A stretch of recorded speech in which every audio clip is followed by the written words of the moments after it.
minta penjelasan. Terima kasih Tuan Speaker dan terima kasih pada Yang Berhormat Pak Goh. Penjelasan yang saya minta adalah berkaitan dengan tajuk yang disebut tadi tentang jumlah jenazah yang telah diterima. Kalau saya tak silap dan betulkan saya kalau saya silap, jumlah yang dikatakan telah diterima melalui train yang telah sampai ke bandar bandar Kharkiv ialah 282. Itulah mengikut maklumat dilaporkan dalam media, itulah jumlah yang disebut oleh Ketua Pemerintah 282. Tetapi ada juga laporan kenyataan yang dikeluarkan oleh Ketua Pasukan Forensik Belanda, orang Belanda, Dr. Jan Twinder.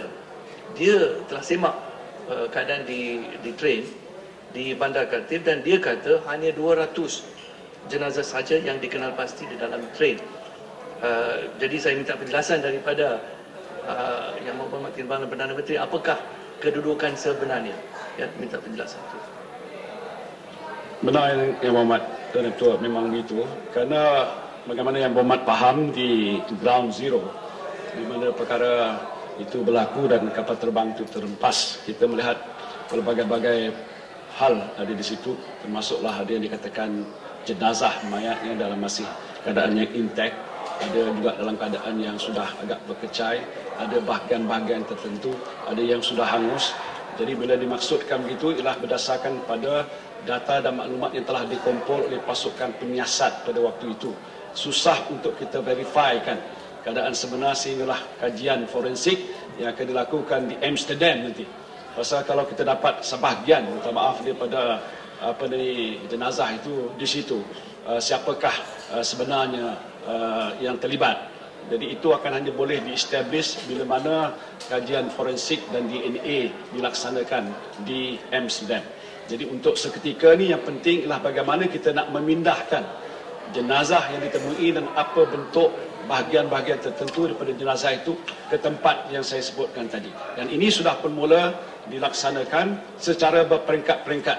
Kerana di peringkat Ukraine dia mengenakan syarat sebelum diangkut jenazah mayat itu naik ke kereta api ataupun lepas itu ke kapal terbang, perlu ada ujian X-ray dilakukan dahulu.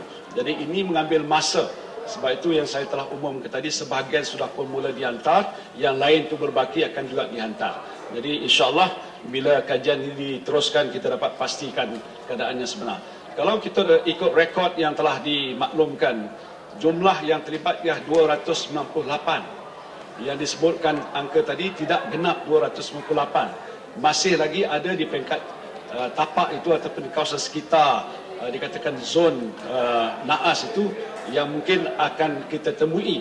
Dan ini kumpulan penyiasat Malaysia masih ada di situ untuk meneruskan kerja-kerja dan mengumpul apakah evidence yang ada, dan lepas itu akan dibawa juga ke pusat forensik yang akan kita bawa ke Amsterdam tidak lama lagi.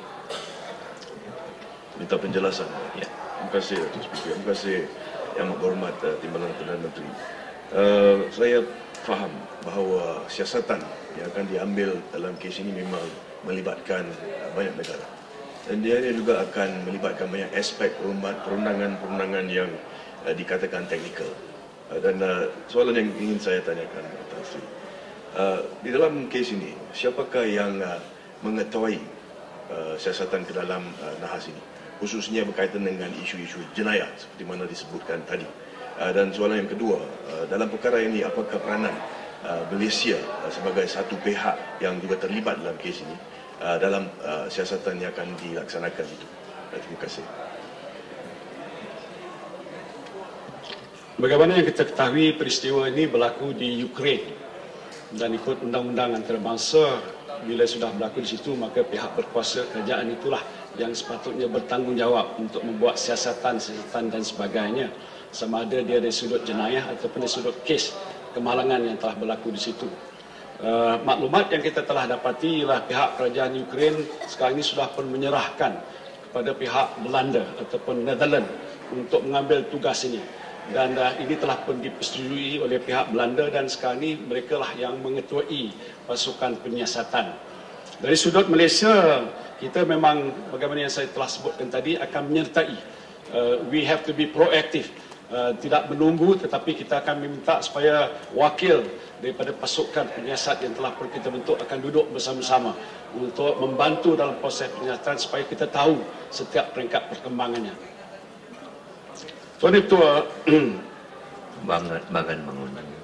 ya. Terima kasih Yang Berhormat Timbalan Perdana Menteri. Saya ingin bertanyakan Yang Berhormat Paguh.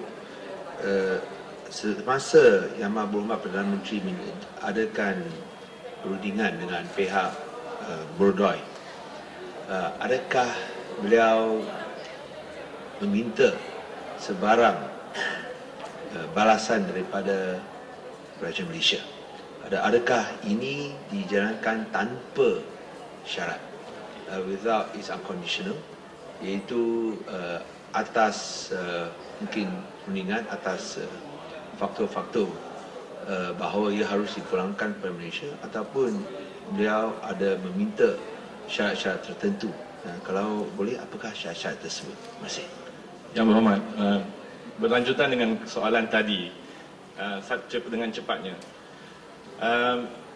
berkenaan dengan perundingan dengan pihak Barodai, semasa press conference diadakan di Ukraine Timur, yang dianjurkan oleh pihak pemberontak semasa black box diserahkan kepada kerajaan ataupun pihak negara kita, ada kritikan daripada masyarakat antarabangsa cara PC ini dilaksanakan seolah-olah satu persembahan yang telah pun dipentaskan oleh pihak pemberontak.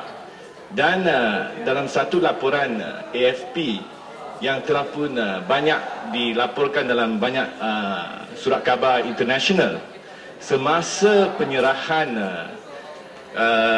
kotak black box kepada pihak Malaysia, dilaporkan di sini dan dikuatkan salah satu daripada pasukan Malaysia telah pun menyatakan dengan izin, on behalf of the Malaysian government, I thank the government of the Donetsk Republic for handing over the 2 black boxes. Thanking the government of the Donetsk Republic. Ini cukup membimbangkan dan mengganggukan, sebab pada yang saya tahu tidak ada satu negara pun yang mengiktirafkan pihak pemberontak sebagai satu kerajaan sah, a nation state. Jadi saya nak minta penjelasan bahawa kenyataan yang dikeluarkan ini adalah kenyataan di bawah arahan kerajaan ataupun siapakah yang mengeluarkan kenyataan ini. Terima kasih. Tuan Ketua, yang pertama daripada Yang Berhormat Bagan, Perdana Menteri pun ada sebelah saya. Inisiatif yang beliau telah ambil itu dibuat secara bijaksana, bermakna bukan ada deal, tetapi lah atas dasar mungkin pujukan dan penjelasan bahawa ini adalah suatu perkara yang penting bagi negara kita dan bagi dunia. Maka pihak yang terlibat seperti Alexander Morode bersetuju tanpa ada syarat, mengatakan ada balasan dan sebagainya. Confirm by Prime Minister yang duduk sebelah saya. Maknanya atas tujuan untuk menentukan supaya kita dapat mengambil alih kawasan itu dan mengangkut ataupun mengambil mana-mana bukti-bukti kemalangan itu untuk kita bawa keluar daripada tempat yang tersebut. Soal yang kedua tadi juga yang penting saya fikir is the outcome, hasil daripada diplomatic coup yang telah dilakukan oleh Perdana Menteri. Maka pihak ini nak disebut apa pun sama, kita tidak ada hubungan dengan mereka, kita tidak ada, kita tahu ini adalah sebuah negara Ukraine, ada puak pemisah, tapi ini bukan satu yang dikatakan satu bukan non-state actor. Jadi atas sebab itu, apa pun asalkan kita dapat mengambil apa yang kita mahu dalam kes ini, selain daripada jenazah tadi lah the black box, maka pihak wakil kita telah dapat menerimanya dalam keadaan yang baik. Saya pasti apapun kenyataan yang dikeluarkan oleh wakil kita itu tidaklah atas arahan kerajaan, mungkin dalam keadaan yang spontan untuk nak melayan. Saya fikir tetamu yang telah memberikan kita peluang ini, itulah yang disebutkan. Tetapi yang penting outcome dan hasil daripada usaha itu, kita telah pendapat mengambil black box itu dan sudah pun sekarang ini berada di Farnborough, UK untuk ujian dan kajian-kajian itu. Itu yang penting bagi kita. kejayaan Malaysia dalam konteks ini tidak dapat dinafikan. Ini atas kebijaksanaan Yang Amat Berhormat Perdana Menteri kita. Ada beberapa perkara minta laluan sikit. Yang Berhormat. Yang Amat Berhormat, terima kasih kerana beri peluang untuk tanya. Sebab dalam perjanjian kita bersama dengan The Rebel Group, kita telah mendapat kerjasama 3 syarat. Tetapi itu syarat-syarat yang bagus yang kita get a good deal. Tapi saya juga nak tanya, apakah syarat-syarat yang kita janji kepada The Rebel Group? Apakah konsesi kita kepada mereka? Terima kasih. Perdana Menteri beritahu kepada saya tidak ada apa-apa. So that is a deal. Tidak ada lebih dan tidak ada kurang. Bahawa dia telah bersetuju 3 perkara yang telah disebutkan tadi, tetapi tak ada apa-apa deal lain, umpamanya tuntutan dan sebagainya pada kita. Perdana Menteri kata itulah yang telah pun diterima oleh beliau daripada Alexander Barrow.